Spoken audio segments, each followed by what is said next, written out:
কালিমাতু শুকর আদায় করি মহান রবের যে মালিক আমাদেরকে সুমার দিনে আল্লাহ তাআলা করে আসার মতো বসার মতো তৌফিক দান করে কোরআনে হাকিমের কিছু কথা হাদিসের কিছু কথা বলবার মতো শুনবার মতো আল্লাহ তৌফিক দান করেছেন। এজন্য জবান খুলে সকলে বলি আলহামদুলিল্লাহ। দরুদ ও সালাম সাইয়্যিদুল কাওনাইন খাতামান নবিয়্যিন রাহমাতাল লিল আলামিন সরকারে দো আলম নূরে মুজাসসাম আখিরি জামানার নবী আখিরি জামানার পয়গম্বর সমস্ত নবীদের নবী সমস্ত রাসূলদের রাসূল তার প্রতি একবার দরুদ শরীফ পড়ে নেই সাল্লাল্লাহু আলাইহি ওয়াসাল্লাম। আলোচনা করব দরুদ শরীফ পড়ার গুরুত্ব, ফজিলত ও উপকারিতা। দরুদ বলতে আমরা কি বুঝি? দরুদ ফার্সি শব্দতে ব্যবহার হয়, উর্দু ভাষাতেও দরুদ ব্যবহার হয়, আরবি শব্দ ব্যবহার হয় সালাত, যেটাকে আমরা দরুদ ও সালাম বলে থাকি। সালাতের কয়েকটি অর্থ, তার মধ্যে একটি অর্থ হলো দরুদ শরীফ। সালাত যখন রাসূলের জন্য ব্যবহার হয় অর্থাৎ রাসূলের দিকে ব্যবহার করা হয় তখন সালাতের অর্থ হয় দরুদ। দরুদ বলতে আমরা যে জিনিসটা জানি এটা হলো রাসূলের প্রতি দোয়া। দরুদ নিয়ে সংক্ষিপ্ত কিছু আলোচনা করব, যেহেতু অনেক ফজিলত এবং ফাজাইলের বিষয়, অনেক গুরুত্ব বয়ে আনে, এজন্য এই বিষয়টাকে আমি চয়ন করেছি। এখান থেকে কিছু জানা এবং শেখা আমাদের প্রয়োজন। তিনটি বিষয় নিয়ে কথা বলবো: দরুদের গুরুত্ব, দরুদের ফজিলত, দরুদের উপকারিতা।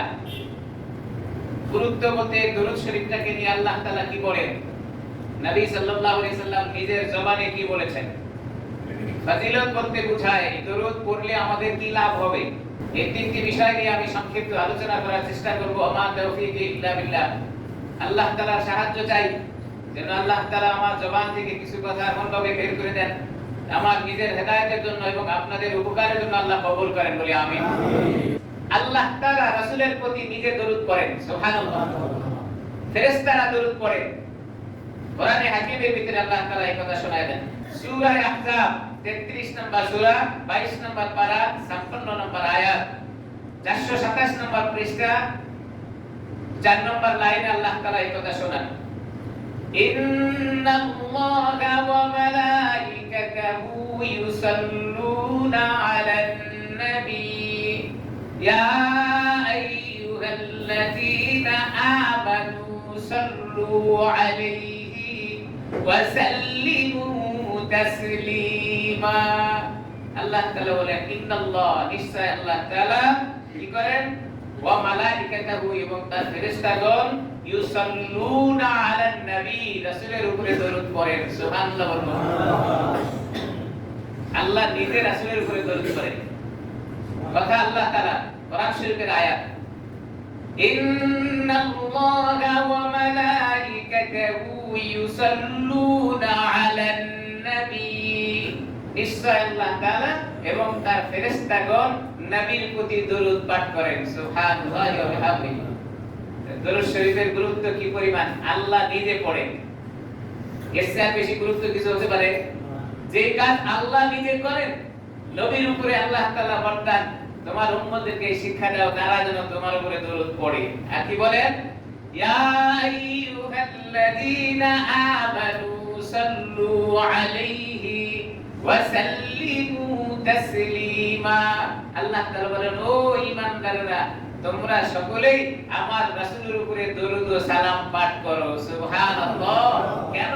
আমি আল্লাহ রাসূলের প্রতি দরুদ পাঠাই আর আমার ফেরেশতারাও রাসূলের উপরে দরুদ পড়ে। এখন কথা হলো, আমরা যেমন দরুদ শরীফ পড়ি আল্লাহও কি তেমন দরুদ শরীফ পড়ে? আমরা বলি আল্লাহুম্মা সাল্লি আলা মুহাম্মাদ ওয়া আলা আলি মুহাম্মাদ। আল্লাহ কিভাবে পড়েন? না, আয়াতের ব্যাখ্যা হলো আমরা রাসূলের প্রতি দরুদ শরীফ পড়ি মানে আল্লাহুম্মা সাল্লি আলা মুহাম্মাদ বলি। এই কথার অর্থ হলো আল্লাহ তাআলা নিজে তার উপরে দরুদ পড়েন না, বরং আল্লাহ তাআলা তার উপরে রহমত বর্ষণ করেন। সুবহানাল্লাহ। প্রমাণ কি? প্রমাণ হলো হাদিস। কোরআনে কারীমের আয়াত যদি পরিপূরকভাবে বুঝে না আসে তাহলে সেগুলো বোঝার জন্য হাদিস দেখতে হয়। যদিও কোরআনে কারীমের আয়াত হলো ইউসাল্লুনা আলান নবী, আল্লাহ তাআলা ও রাসূলের প্রতি দরুদ পড়েন, কারণ ফেরেশতারাও পড়েন, আল্লাহও পড়েন, এটার ব্যাখ্যা করেছে হাদিস শরীফ। কি বলেন? হযরত আব্দুল্লাহ ইবনে উমর রাদিয়াল্লাহু তাআলা আনহু থেকে হাদিস বর্ণিত। হাদিসটি মুসলিম শরীফের ভিতরে 3384 নম্বর হাদিস, তিরমিজি শরীফের 3614 নম্বর হাদিস, নাসাই শরীফের 678 নম্বর হাদিস, আবু দাউদ শরীফের 523 নম্বর হাদিস, মুসনাদে আহমদ হাদিস নাম্বার 6532। নবী সাল্লাল্লাহু আলাইহি ওয়াসাল্লামের উপরে দরুদ পড়লে যে ব্যক্তি পড়বে তার উপরেও আল্লাহ তাআলা দরুদ পড়েন, অর্থাৎ আল্লাহ তাআলা তার উপরে রহমত নাযিল করেন। সুবহানাল্লাহ। হাদিসটা কি? ওয়ান আবদুল্লাহ ইবনে উমর রাদিয়াল্লাহু তাআলা আনহুম ওয়া আনহুম قال قال رسول الله صلى الله عليه وسلم من صلى علي صلاة صلى الله عليه بها عشرا। যে ব্যক্তি রাসূলের উপরে একবার দরুদ শরীফ পড়বে আল্লাহ তাআলা ওই বান্দার উপরে 10 বার দরুদ শরীফ পড়বে। সুবহানাল্লাহ। 10 বার দরুদ শরীফ পড়বেন মানে 10টি রহমত ওই বান্দার প্রতি আল্লাহ নাযিল করবেন। সুবহানাল্লাহ। আমরা কি আল্লাহ তাআলার রহমত চাই? তাহলে রাসূলের উপরে দরুদ বেশি করে পড়তে, একবার পড়বেন তো আল্লাহ তাআলা 10টি রহমত দিবেন। সুবহানাল্লাহ। একবার। আল্লাহর হাবিব বলেন দরুদের ভিতরে সবচেয়ে দামি দরুদ হলো দরুদে ইব্রাহিম, যেটা আমরা নামাজের মধ্যে তেলাওয়াত করি। বান্দার যদি কঠিন হয়, বড় মনে হয়, সংক্ষিপ্ত একটি দরুদ আল্লাহর হাবিব বলেন বান্দা যেন সব সময় তেলাওয়াত করে সাল্লাল্লাহু আলাইহি ওয়াসাল্লাম। কেউ যদি এইটুকু দরুদ পড়ে তো দরুদে ইব্রাহিম পড়ার সমপরিমাণ সওয়াব আল্লাহ তাআলা তার আমলনামায় জমা করবে। সুবহানাল্লাহ। দরুদে ইব্রাহিম তো অনেক লম্বা, নামাজের ভিতরে তেলাওয়াত করি, এটা সব সময় করাটা কঠিন। এজন্য আল্লাহর হাবিব বলেন সবচেয়ে সংক্ষিপ্ত আকারের দরুদ হলো সাল্লাল্লাহু আলাইহি ওয়াসাল্লাম। কি বলেন, এটা কি কঠিন হবে? একবার দরুদ শরীফ পড়লে আল্লাহ তাআলা বান্দার উপরে 10টি রহমত নাযিল করবে। সুবহানাল্লাহ। হাদিসের দ্বারা প্রমাণ পাইলাম যে আল্লাহ তাআলা রাসূলের প্রতি দরুদ পড়েন মানে রহমত নাযিল করেন। ইন্নাল্লাহা ওয়া মালাইকাতাহু ইউসাল্লুনা আলান নবী ইয়া আইয়ুহাল্লাযীনা আমানু সাল্লু আলাইহি ওয়া সাল্লিমু তাসলিমা। আল্লাহ তাআলা বলেন নিশ্চয় আমি এবং আমার ফেরেশতাগণ নবীর প্রতি দরুদ পড়েন এবং পাঠান। ঈমানদারকে আল্লাহ তাআলা বলেন তোমরাও রাসূলের উপরে দরুদ আর সালাম পাঠাও। এটা হলো গুরুত্ব। আল্লাহ যে কাজ করেন এটার ভিতরে গুরুত্ব বেশি, এজন্য আমাদেরও করা প্রয়োজন। হাদিস শরীফ থেকে পাওয়া যায় যারা দরুদ শরীফ পড়ে 9টি উপকার পাওয়া যায়, 9টি ফজিলত পাওয়া যায়। তার ভিতরে 1 নাম্বার ফজিলত হলো যে ব্যক্তি দরুদ শরীফ পড়বে হাশরের ময়দানে রাসূল আকরাম সাল্লাল্লাহু আলাইহি ওয়াসাল্লামের নিকটবর্তী হবে। সুবহানাল্লাহ। কোন মানুষ যদি রাসূলের নিকটবর্তী হয় তার মর্যাদা কম না বেশি? রাষ্ট্রপতির কাছে যে থাকে তার মর্যাদা আমার মর্যাদা এক নয়। রাষ্ট্রপতির কাছে যাওয়ার যোগ্যতা যে করেছেন তার আর আমার সমান নয়। এইজন্য কিয়ামতের ময়দানে যারা দুনিয়ার জীবনে বেশি করে দরুদ শরীফ পাঠ করবে আল্লাহর হাবিব বলেন তারা আমার নিকটবর্তী থাকবে। সুবহানাল্লাহ। রাসূলের নিকটবর্তী হওয়ার ঔষধ হলো দুনিয়ার জীবনে বেশি করে দরুদ শরীফ পাঠ করা। 9টি ফজিলতের 1 নাম্বার ফজিলত হলো যে ব্যক্তি একবার দরুদ শরীফ পড়বে বিনিময়ে আল্লাহ তাআলা তাকে 10টি রহমত দান করবে। সুবহানাল্লাহ। 2 নাম্বার, যে ব্যক্তি বেশি বেশি করে দরুদ শরীফ পড়বেন ফেরেশতারা মাগফিরাতের জন্য দোয়া করতে থাকবে। 1 নাম্বারের ভিতরে আরো আছে, 1 নাম্বারের ভিতরে আছে যে ব্যক্তি একবার দরুদ পড়লো আল্লাহ তাআলা তাকে কি করবেন? 10টি রহমত দান করবেন। আরেকটি হলো 10টি গুনাহ তার মাফ করে দিবেন এবং 10টি নেকি তার আমলনামায় জমা করে দিবেন। সুবহানাল্লাহ।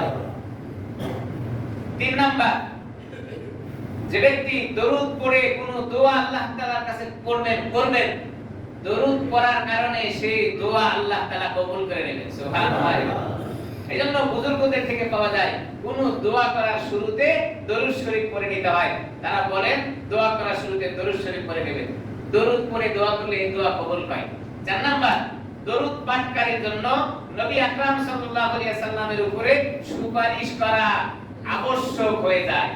যারা দুনিয়ার জীবনে রাসূলের প্রতি দরুদ পড়বেন, আসলের ময়দানে রাসূল তাদের জন্য সুপারিশ করবেন। রাসূলের সুপারিশ ছাড়া এক কদম আগানো সম্ভব নয়। এজন্য আসলের ময়দানে সুপারিশ পাওয়ার সবচেয়ে বড় মাধ্যম হলো দুনিয়ার জীবনে রাসূলের প্রতি দরুদ শরীফ পাঠ করা। করব তো ইনশাআল্লাহ। 5 নাম্বার, কিয়ামতে নবীর নিকটবর্তী হয়ে যাবে। যারা বেশি করে দরুদ পড়বে তারা রাসূলের নিকটবর্তী হয়ে যাবে। 6 নাম্বার, সকল চাওয়া পাওয়া আল্লাহ তাআলা কবুল করে নেবেন। যত প্রকারের চাওয়া পাওয়া আছে আপনি চাইলে দরুদের মাধ্যমে আল্লাহ তাআলা সেটা কবুল করে নেবেন। 7 নাম্বার, উম্মতের দরুদ এবং সালাম রাসূলের রওজা মুবারকে পৌঁছে দেওয়া হয়। সুবহানাল্লাহ বলি। আমি এখান থেকে পড়তেছি কিন্তু এটা রাসূলের রওজা মুবারকে পৌঁছে যায়। কেমনে পৌঁছে যায়? আল্লাহ তাআলার কুদরত ফেরেশতাদের মাধ্যমে পৌঁছে দেওয়া হয়। 8 নাম্বার, গরীবরা তো দান সদকা করতে পারে না, যে বেশি বেশি করে দরুদ শরীফ পড়বে গরীবদের জন্য সদকার সওয়াব আল্লাহ তাআলা দান করবেন। সুবহানাল্লাহ, কি সুন্দর আমল, এত সুন্দর আমল। 9 নাম্বার, যে চায় আল্লাহ তাআলা তাকে বেশি পরিমাণ দান করে।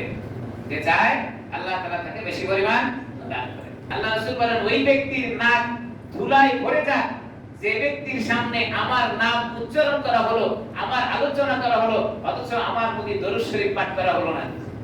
রাসূলের নাম আলোচনায় আসলে দরুদ পাঠ করতে হয়। এইজন্য রমজান মাসে একটা হাদিস আমরা শুনে থাকি, যে ব্যক্তি রাসূলের নাম শুনলো দরুদ শরীফ পড়লো না সে ব্যক্তি ধ্বংস হয়ে যায়। যার মা বাবা দুনিয়ার জীবনে জীবিত আছে তার খেদমত করলো না, রাসূল বলেন সে ধ্বংস হয়ে যায়। যে রমজান মাস পাইলো তার গুনাহ maaf করাইতে পারলো না, সে ধ্বংস হয়ে যায়। তাহলে রাসূলের প্রতি দরুদ না পড়লে আল্লাহর রাসূল ধমকি দিয়েছেন। কি পরিমাণ ধমকি, যে ওই ব্যক্তি ধ্বংস হোক অথবা ওই ব্যক্তির নাকে ধুলায় ভরে যায়। এটা কি গালি যে নাকে ধুলায় ভরে যায়? আহলে আরবদের এটা একটা প্রথা, প্রচলিত একটি ভাষা। অর্থাৎ নাকে ধুলা লাগানো মানে হলো তার নাক বন্ধ হয়ে যায়। তো নাক বন্ধ হয়ে গেলে তো নিঃশ্বাস নিতে পারবে না। তর্জমা তার এরকম, ওই ব্যক্তি ধ্বংস হয়ে যায়। নিঃশ্বাস যদি না নিতে পারে সেই ব্যক্তি তো মরেই যাবে। দরুদ শরীফ পড়ার দ্বারা আমার আপনার কি উপকার হবে? অনেক লম্বা চড়া ঘটনা থেকে সংক্ষিপ্ত আকারের একটি ঘটনা আমি আপনাদেরকে শোনাবো। ঘটনা হলো এরকম, যে দরুদ শরীফ পড়ার দ্বারা অনেক বড় উপকার দুনিয়ার জীবনে হয়। এরকম একটি উপকারের কথা কিতাবের ভিতরে পাওয়া যায়। সেটা হলো এক ব্যক্তি 3000 দিরহাম ঋণগ্রস্ত ছিল। এই আলোচনাটি আসছে মাজকুল কুলুব একটি কিতাব আছে, যে কিতাবটির লেখক হলো আব্দুল হক মুহাদ্দিস দেহলভী রাহমাতুল্লাহ আলাইহি, অনেক বড় একজন লেখক। উনি লেখেন যে এক ব্যক্তি 3000 দিরহাম ঋণগ্রস্ত হয়েছিল। যে এই ঋণ সে পরিশোধ করতে পারে না। লম্বা সময় পার হয়ে যাওয়ার পরে প্রাপ্য ঋণ, যে ব্যক্তি ঋণ পাবে, এই ব্যক্তি তার কাছে গিয়ে বলল, তুমি যদি আমার ঋণ পরিশোধ না করো তাহলে আমি কাজীর কাছে মামলা মোকদ্দমা দায়ের করব। তৎকালীন সময়ে মানুষ কাজীর কাছে বিচার দিত, কাজীরা বিচার করতেন। ওই ব্যক্তি বললেন, আমি তো অপারগ, আমি তো টাকা দিতে পারছি না। তো যিনি ঋণ প্রাপক উনি কাজীর কাছে গিয়ে মোকদ্দমা দায়ের করলেন, মামলা দায়ের করলেন। কাজী সাহেব অমুক ব্যক্তি আমার কাছ থেকে ঋণ নিয়েছে, সে পরিশোধ করে না। তো কাজী সাহেব ঋণগ্রস্ত ব্যক্তিকে ডেকে বললেন, তুমি কি ঋণ পরিশোধ করতে পারছো না? সে বললেন, না হুজুর, আমি তো ঋণ পরিশোধ করতে পারছি না। বলল, তোমাকে 1 মাসের সময় দেওয়া হলো, 1 মাসের মধ্যে তুমি ঋণ পরিশোধ করে দিবে। সেই ব্যক্তি চলে গেলেন বাড়িতে, গিয়ে টেনশনে পড়লেন, কি করব, টাকা কিভাবে পরিশোধ করব, আমার তো কোনো ওয়ে নাই, রাস্তা নাই। এরকম করতে করতে হঠাৎ করে একদিন রাত্রে তিনি স্বপ্ন দেখলেন যে কোনো একজন ব্যক্তি তাকে স্বপ্নের মাধ্যমে জানাচ্ছে যে তোমার ঋণ পরিশোধ করে দেওয়া হবে, তবে তোমার একটি জায়গায় চলে যেতে হবে এবং বেশি করে দরুদ শরীফ পড়তে হবে।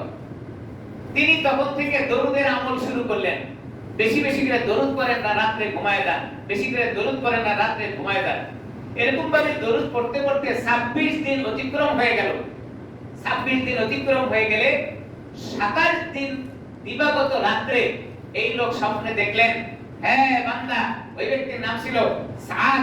তাকে ডাকতে বলতেছেন, তোমার ঋণ পরিশোধ করে দেওয়ার জন্য ব্যবস্থা হয়েছে, তোমার ঋণ পরিশোধ হয়ে যাবে। তুমি অমুক জায়গায় অমুক ব্যক্তি নাম উল্লেখ করে বললেন, তার কাছে যাও, সে তোমার ঋণ পরিশোধ করে দিবে। ওই ব্যক্তির নাম কিতাবের ভিতরে লেখেন আলী ইবনে ঈসা উজির। বললেন তুমি তার নিকটে যাও, গেলেই তোমার ঋণ সে পরিশোধ করে দিবে। তো স্বপ্নের মাধ্যমে এটা দেখার পরে তিনি ঘুম থেকে জাগ্রত হয়ে দেখলেন যে আমি যে স্বপ্নটা দেখলাম অনেক সুন্দর ঘটনা, আমার ঋণ পরিশোধ হয়ে যাবে, কিন্তু যার কাছে আমাকে যেতে বললেন আমি তার কাছে যাওয়ার পরে এই ঘটনা শোনানোর পরে সে যদি বিশ্বাস না করে যে আমি স্বপ্ন দেখেছি, এইটা তার মনের ভিতরে খটকা লেগে গেল। খটকা লাগার কারণে সে আর ওই ব্যক্তির কাছে যাচ্ছে না, চুপ করে আছেন। পরের দিন রাত্রে ঘুমিয়ে যাওয়ার পরে ঘুমের ভিতরে দেখেন রাসূল আকরাম সাল্লাল্লাহু আলাইহি সাল্লাম তার ঘরের ভিতরে প্রবেশ করছেন। সুবহানাল্লাহ। আল্লাহর হাবিব ঘরের ভিতরে প্রবেশ করেন, ওই ব্যক্তিকে ডাকতে বলেন, সাদ, স্বপ্নের মধ্যে তোমাকে দেখানো হয়েছিল অমুক ব্যক্তির কাছে গেলে তোমার ঋণ পরিশোধ হয়ে যাবে, তুমি যাওনি কেন, কি কারণে যাওনি, আমার একটু শোনাও। ওই ব্যক্তি বলে, আমি তো স্বপ্নের ভিতরে দেখেছিলাম যে ব্যক্তির কাছে আমাকে যেতে বলা হয়েছে, ওই ব্যক্তির কাছে আমি যখন গিয়ে আমার স্বপ্নের কথাগুলো বলতে থাকবো, তিনি যদি প্রমাণ চান, বিশ্বাস না করেন, আমি কি করতে পারবো? আমার তো কোনো প্রমাণ নাই, স্বপ্ন দেখেছি, আমি যে স্বপ্ন দেখেছি এটা তো আমার কোনো প্রমাণ নাই। তো ওই ব্যক্তিকে বলার পরে সে যদি বিশ্বাস না করে, তাহলে আমার কি করবে? এই কথা বলার পরে আকায়ে নামলেন তাজের মদিনা সরকারে তো আলম নূরে মুজাসসাম ওই ব্যক্তিকে শোনান, তুমি যাবে এবং তোমার স্বপ্নের কথাগুলো তাকে গুছিয়ে বলবে।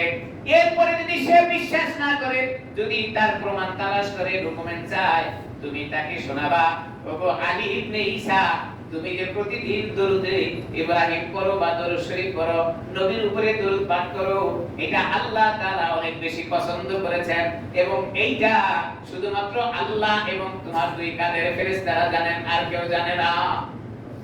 এটা তুমি প্রমাণ দিবা, এই কথা বলবা।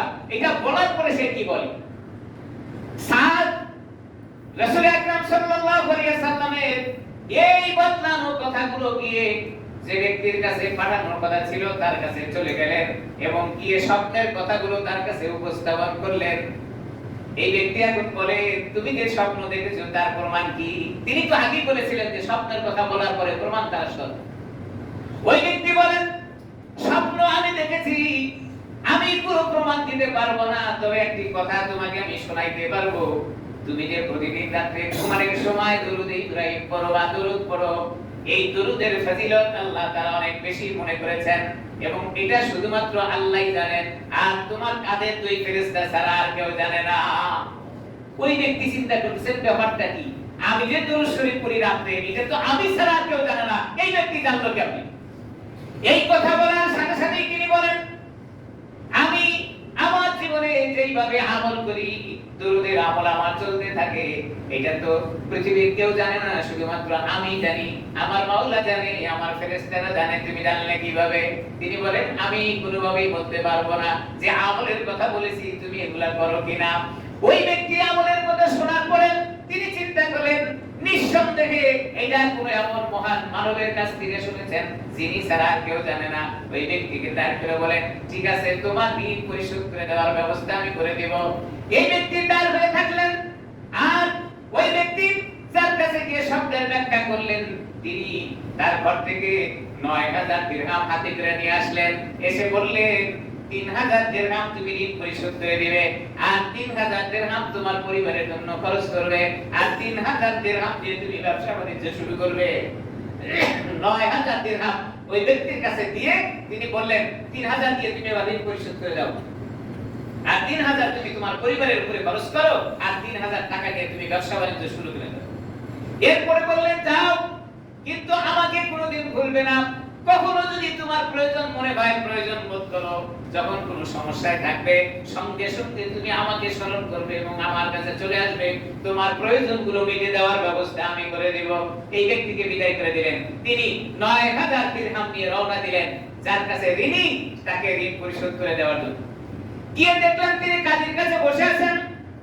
কাজী মনে মনে চিন্তা করেছেন, ঋণগ্রস্ত ব্যক্তি যদি ঋণ পরিশোধ করতে না পারেন, আমি যেহেতু বিচারক, ওই ব্যক্তির 3000 দিরহাম ঋণ আমি পরিশোধ করে দেব। এই সিদ্ধান্ত নিয়ে 3000 দিরহাম তার পকেটে নিয়ে বসে আছে। 3000 দিরহাম নিয়ে বসে আছে, ঋণ পরিশোধ করে দেবেন। ওই ব্যক্তি এবার 9000 দিরহাম নিয়ে এসে কাজীর সামনে দাঁড়িয়ে বললেন, প্রাপ্য যিনি ঋণ যিনি আমার কাছে পাবেন তাকে ডাকেন, আমি ঋণ পরিশোধ করে দেওয়ার ব্যবস্থা করেছি। কাজী তাকে ডাকলেন, ডাকার পরে আলোচনা শোনায় দিলেন। যখন বললেন যে নাও, 1 মাস সময় তোমার কাছ থেকে নিয়েছিলাম, কাজী দিয়েছিলেন, তোমার ঋণ পরিশোধ করার ব্যবস্থা আমি করেছি। তখন তিনি ঘটনা শোনায় দিলেন। শোনানোর পরে যিনি ঋণ প্রাপ্য তিনি জিজ্ঞাসা করলেন, তোমার তো কোনো ওয়ে নাই, তুমি এত টাকা কোথায় পাইলে? ঋণগ্রস্ত ব্যক্তি বললেন, আমি স্বপ্নে যুগে এইভাবে বিস্তারিত ঘটনাটা জেনেছি এবং দেখেছি, তারপরে ঋণ পরিশোধ করার ব্যবস্থা করেছি।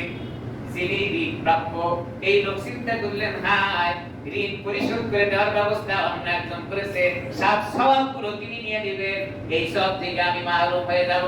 কাজীর কাছে ডাকতে বলেন, কাজী যিনি তাকে 9000 দিরহাম দিয়ে আমার ঋণ পরিশোধ করার জন্য ব্যবস্থা করেছেন, সব সবগুলো তো তিনি নিয়ে নেবেন, এই সব থেকে আমি মাহরুম হয়ে যাব, তা হইতে পারে না। ও কাজী, বিচার হয়েছে, আজকে ঋণগুলো আমি তাকে মাফ করে দিলাম। ঋণ আমাকে আর দিতে হবে না, আমি যে প্রাপ্য ঋণী, এই ঋণটাকে আমি তাকে মাফ করে দিলাম, আমাকে আর ঋণ দিতে হবে না। কেন? যেই ব্যক্তি টাকা দিয়ে ঋণ পরিশোধের ব্যবস্থা করে সওয়াব অর্জন করতে চায়, এরকম সওয়াব তো আমারও প্রয়োজন। তিনি বললেন, আমি আর তার কাছ থেকে টাকা নিব না, এটা আমি মাফ করে দিই। কাজী এই কথা শোনার পরে সে সিদ্ধান্ত নিয়েছিল, ঋণ যদি পরিশোধ করতে না পারে 3000 দিরহাম তারে দিয়ে ঋণ পরিশোধ করে দিবেন। তার পকেট থেকে 3000 টাকা বের করে ওই ব্যক্তির হাতে দিয়ে বলেন, নাও, আমি সিদ্ধান্ত নিয়েছিলাম, তুমি যদি ঋণ পরিশোধ করতে না পারো তাহলে আমি তোমার ঋণ পরিশোধ করে দিব। এই যে 3000 দিরহাম যেটা দেওয়ার নিয়ত করেছিলাম, এটা তুমি হাতে দিয়ে নাও। এই লোক টোটাল 12000 দিরহাম নিয়ে ঘরে চলে গেলেন, আর ঘরের লোকদেরকে শোনায় দিলেন। পুরো ঘটনা এরকম দাঁড়িয়ে গেল। ঘরের লোকজন জিজ্ঞাসা করলেন, কিভাবে দাঁড়িয়েছে আমাদেরকে শোনান। তিনি বললেন, আর কিছু না, এটা হলো শুধুমাত্র দরুদের ফজিলত। শুধুমাত্র দরুদের আমল করার কারণে আল্লাহ তাআলা গায়বী ব্যবস্থা করে তার ঋণ পরিশোধ করার ব্যবস্থা করেছেন এবং ব্যবসা বাণিজ্য করে চলারও ব্যবস্থা আল্লাহ তাআলা করেছেন। আল্লাহর হাবিব বলেন, কোন ব্যক্তি যদি আমার উপরে দরুদ পড়তে থাকে, আমার কাছে দরুদগুলো পৌঁছে যায় এবং ওই ব্যক্তির নামটা আমি শুনতে পারি, ফেরেশতারা এসে ওই ব্যক্তির নামটা আমারে শোনায় দেয়। তিনি তখন বলেন, যেই ব্যক্তি দরুদ পাঠ করে, ওই ব্যক্তির নাম যখন আমার কাছে শোনায় দেওয়া হয়, ওই ব্যক্তির নামের তালিকা নিয়ে আমি আল্লাহর কাছে বলতে থাকি, মাওলায়ে কারীম, যে ব্যক্তি আমার উপরে দরুদ পাঠ করেছে, এই ব্যক্তির নাম আমিও জানি, আপনিও জানেন, আপনার কাছে চাই এই ব্যক্তির দুনিয়ার প্রয়োজনগুলো আপনি মিটায়া দিবেন। সুবহানাল্লাহ। রাসূল আকরাম সাল্লাল্লাহু আলাইহি ওয়াসাল্লাম দোয়া করতে থাকেন ওই ব্যক্তির জন্য, যেই ব্যক্তি রাসূলের উপরে দরুদ পাঠ করেছে।